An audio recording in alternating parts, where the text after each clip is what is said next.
नमस्कार, मैं हूं आपके साथ श्वेता झा। स्वागत है आपका हमारे विशेष कार्यक्रम में, जहां हम बात कर रहे हैं मां दुर्गा के पूजा आराधना वाले शक्ति उत्सव की। नवरात्र के पहले दिन मां का आगमन हुआ। भक्ति भाव से मां शैलपुत्री की पूजा हुई। मां के शक्तिपीठों और बड़े मंदिरों में जबरदस्त भीड़ रही। नवरात्र की शुरुआत है, इसलिए आज आपको शक्तिपीठों के दर्शन कराएंगे।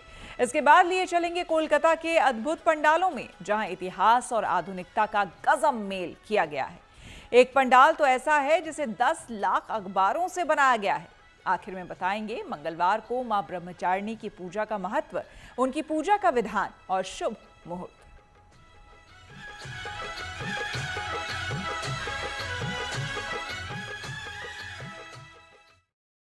आइए शुरुआत करते हैं नवरात्र के पहले दिन की पूजा से। आज देवी के पहले स्वरूप यानी कि शैलपुत्री की पूजा का दिन है। घरों में श्रद्धालुओं ने भक्ति भाव से मां की आराधना की, तो वहीं शक्तिपीठों और बड़े मंदिरों में दर्शन के लिए जबरदस्त भीड़ रही। वैष्णो देवी के दरबार में हजारों भक्त पहुंचे, तो मिर्जापुर में मां विंध्यवासिनी के दर्शन के लिए तांता लगा रहा। चलिए आज नवरात्र के पहले दिन आपको मां के बड़े मंदिरों के दर्शन करवाते हैं।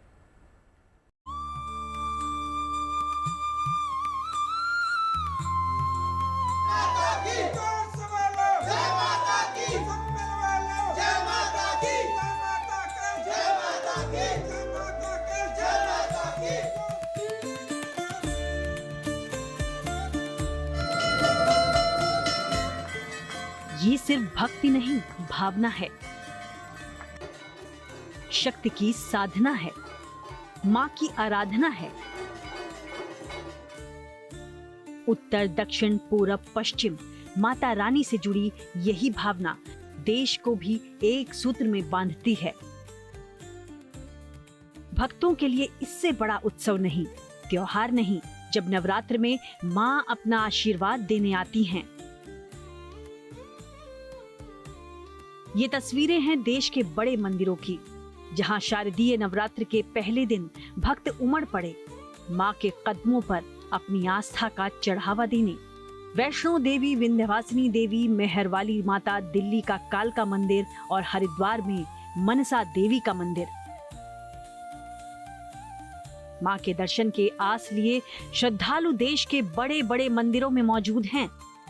पहले दिन से लेकर नवरात्र के 10वें दिन तक भक्त का ये जन सैलाब ऐसे ही रहने वाला है।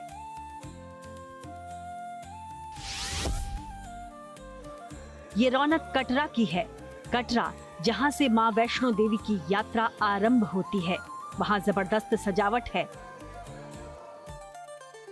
मां के अलग अलग रूपों की प्रतिमाएं लगी हैं और भक्तों का जोश हाई है। स्लाइड हुई उसके बाद में दर्शन बंद थे। हम तो अपने आप को इतना भाग्यशाली समझते हैं कि आज हमें दर्शन हो रहे हैं प्रथम नवरात्रि के दिन, और माता रानी से यही प्रार्थना है कि इस तरह की दुर्घटना नहीं करे जिससे भक्तों पे कोई कष्ट आवे। हम आपके ही बच्चे हैं। जो एक बहुत इच्छा था कि यहाँ पे दर्शन करने का, तो वो आज सफल होने वाला है। जो बहुत दिनों का इच्छा था, और फिर यहाँ पे माँ का बुलावा पूरा आ गया है, तो इसलिए जय माता दी। ये वैष्णो देवी मां का अपने भक्तों को वरदान है कि 3 हफ्तों से बंद यात्रा बस कुछ दिन पहले ही बहाल हुई है। नवरात्र में मां के दर्शन के लिए हर साल बड़ी तादाद में लोग आते हैं और उन्हें इस बार निराश नहीं होना पड़ा। जय माता दी। इस समय हम मौजूद हैं धर्म नगरी कटरा में, जो कि बेस कैंप है माता वैष्णो देवी यात्रा का। और आज से नवरात्रि महापर्व की शुरुआत हो चुकी है। नवरात्रि महापर्व का आज पहला दिन है और देश भर से श्रद्धालु यहाँ कटरा पहुंच रहे हैं माता वैष्णो देवी के दर्शनों के लिए। मेरे पीछे आप देख सकते हैं दर्शनी ड्योढ़ी, यहीं से माता वैष्णो देवी की यात्रा जो है शुरू होती है। ये स्टार्टिंग पॉइंट है, यहीं पर प्रवेश द्वार है और यहीं से फिर यात्रा जो है शुरू होती है। यहाँ पर आप देख सकते हैं कि दर्शनी ड्योढ़ी को जो है पुष्पों से सजाया गया है। और अगर हम बात करें माता वैष्णो देवी के दरबार की, जो कि वहां त्रिकूट पर्वत पर स्थित है, वहां पर भी अलग अलग पुष्पों से जो है माता के दरबार की सजावट की गई है। और देश भर से श्रद्धालु आज पहुंचे हैं माता रानी के दर्शनों के लिए। नवरात्रि महापर्व की जो है शुरुआत हो चुकी है। आज नवरात्रि का पहला दिन है और यहाँ अगर हम देखें तो श्रद्धालु जो है देश भर से पहुंचे हैं, देश के अलग अलग क्षेत्रों से पहुंचे हैं माता रानी के दर्शनों के लिए। आस्था का ये सैलाब कटरा में अगले 10 दिनों तक इसी तरह नजर आने वाला है। ठीक इसी तरह की भीड़ उत्तर प्रदेश में मां विंध्यवासिनी देवी के मंदिर में है। यूपी, बिहार और उत्तर भारत के बड़े मंदिरों में इसकी गिनती होती है और इसलिए नवरात्र में यहाँ तिल रखने की जगह नहीं रहती। मान्यता है कि मां के दरबार में जो आता है श्रद्धा से सिर झुकाता है, उसकी पुकार कभी खाली नहीं जाती। ऐसी ही मान्यता मेहर वाली माता के मंदिर से जुड़ी है, जहां त्रिकुट पर्वत पर मां शारदा 600 फीट की ऊंचाई पर विराजमान है। ऊंची चढ़ाई है, 1000 से ज्यादा सीढ़ियां हैं, मगर मां के भक्तों के लिए ये कोई चुनौती नहीं। नवरात्र के पहले दिन सुबह 3 बजे पहली आरती हुई और उसके बाद भक्तों का तांता लग गया। ऐसी ही जबरदस्त भीड़ हरिद्वार में मनसा देवी मंदिर में है। इस प्राचीन और पौराणिक मंदिर से श्रद्धालुओं की जबरदस्त आस्था जुड़ी है। ऊंची पहाड़ी पर पैदल चलकर या रोपवे के जरिए हर रोज यहाँ हजारों लोग आते हैं, लेकिन नवरात्र में तो मां के दर्शन के लिए जैसे होड़ मची है। माता जी का आशीर्वाद लिया है, बहुत बढ़िया है। दर्शन करके आए हैं, अच्छा लगा है। बहुत अच्छे से दर्शन हुए हैं। माता रानी की कृपा हुई कि यहाँ तक हमें बुलाया और अपना आशीर्वाद दिया माता जी ने, तो हम सब भक्तों को कृतार्थ किया। माँ ने अपने दरबार में अपने श्री चरणों में बुला करके हम सभी लोगों को धन्य किया, हमारे भाग्य को जगाया है। देश में मां के शक्तिपीठों में अंबाजी का मंदिर बेहद खास माना गया है। बनासकांठा में गुजरात और राजस्थान की सरहद पर मौजूद ये मंदिर 51 शक्तिपीठों में से एक है, जहां दर्शन के लिए भक्तों का तांता लगा है। हर साल हम यहाँ पे नवरात्रि के पर्व शुभ अवसर पर हम यहाँ आते हैं, माता जी की पूजा आराधना करते हैं और इतनी खुशी मिलती है अंदर से कि हर साल माता जी खुद बुलाते हैं, ऐसा लगता है हमें, और हर साल हम आते हैं। माता रानी के दर्शन के लिए और पूरे परिवार के साथ हंसी खुशी मिलेंगे, जुलेंगे, सब जगह जाएंगे माता रानी के दर्शन के लिए। मान्यता है कि इसी जगह पर मां सती का हृदय गिरा था, इसलिए यहाँ आना और उनकी पूजा करना मां के भक्तों की सबसे बड़ी लालसा रहती है। और ऐसी ही अहमियत कालका जी मंदिर की है। देवी दर्शन के लिए नवरात्र के पहले दिन जैसे दिल्ली उमड़ पड़ी। कालका जी मंदिर से भक्तों की गहरी आस्था जुड़ी है। मान्यता है कि सच्चे मन से मां को अपनी भक्ति की भेंट चढ़ाने पर हर मनोकामना पूर्ण होती है। कटरा से सुनील जी भट्ट, सतना से वेंकटेश द्विवेदी और मिर्जापुर से सुरेश कुमार सिंह के साथ bureau report, good news today.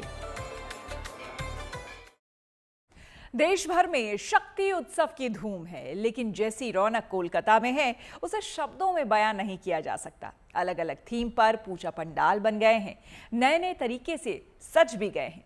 कुछ पंडाल ऐसे हैं जिनमें इतिहास और आधुनिकता दोनों का ऐसा कलात्मक मेल है कि आप हैरान रह जाएंगे। एक पंडाल को 10 लाख न्यूज़पेपर यानी कि अखबारों से बनाया गया है। तो चलिए आपको कोलकाता के कुछ अद्भुत पंडाल दिखाते हैं।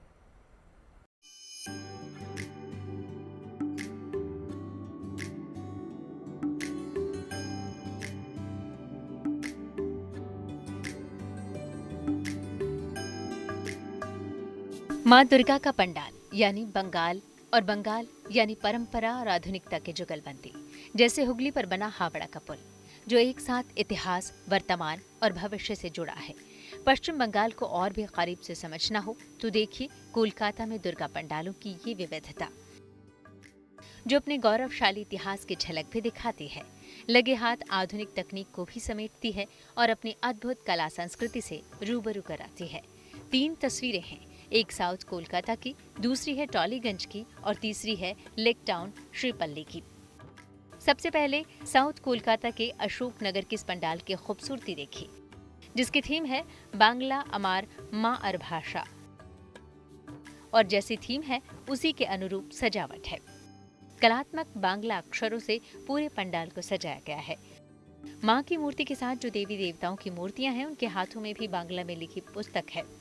रविंद्रनाथ टैगोर, विवेकानंद और दूसरे महापुरुषों की तस्वीरों से पंडाल की गरिमा और बढ़ गई है। लेकिन इसकी बनावट तो और भी भव्य है। इस पंडाल को शाल पत्ता से बनाया गया है। पेड़ के सूखे पत्तों को जोड़कर इसे अद्वितीय आकार दिया गया है और पीली रोशनी में नहाया ये पंडाल देखने वालों को हैरान कर देता है। सबसे बड़ा है इस पंडाल का मैसेज, जो भाईचारे को बढ़ावा देता है। तो वहीं टॉलीगंज का ये पंडाल इंसानों पर मशीनों के बढ़ते कंट्रोल की भयावह तस्वीर पेश करता है। सोचिए, क्या नए दौर की त्रासदी को दिखाने का इससे बेहतर कोई कलात्मक तरीका हो सकता है? मशीनों की गिरफ्त में मशीन बनते इंसान जिनकी डोर मशीनों के हाथ में और वो बस कठपुतली की तरह खड़े हैं। ये बादल की गर्जना नहीं, हमारे समय का भयावह शोर है। और नई तकनीक के कंट्रोल वाली ये तस्वीर कितनी डरावनी हो सकती है, इसे दिखाने के लिए 30 फुट ऊंचे रोबोट की मदद ली गई है, जिसके कंट्रोल में एक मासूम है।